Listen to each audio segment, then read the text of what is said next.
третата позиция Теодор Тотев. Прехвърляме се вече в финалната фаза на тази серия.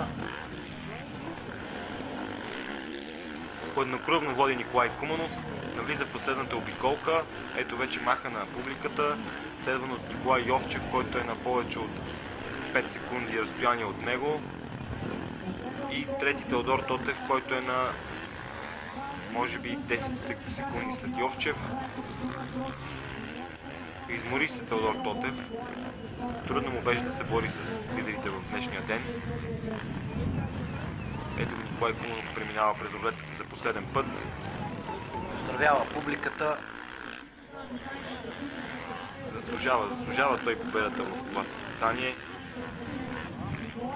Ето го последния завой, последни метри до финала. Финал за Николай Куманов. Взе всичко, каквото може да се вземе от днешния ден той. Второ място за Николай Йовчев. И ето го и третия Теодор Тотев. Последни метри към финала. Заслужено заема трета позиция в днешното състезание. Това наистина бяха най-бързите трима състезатели в днешния ден. Поздравяват се, виждате. Наистина шампионско каране за Николай Куманов. Няма какво да кажа. Всички сами видяхте. Беше безкомпромисен във всяка една от сериите си. Това беше всичко от Extreme Freestyle Supercross 2011 година. Оставяме ви в компанията на победителите Николай Куманов, Николай Йовчев и Теодор Тотев.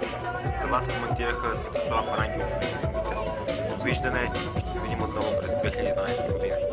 Довиждане и от мен.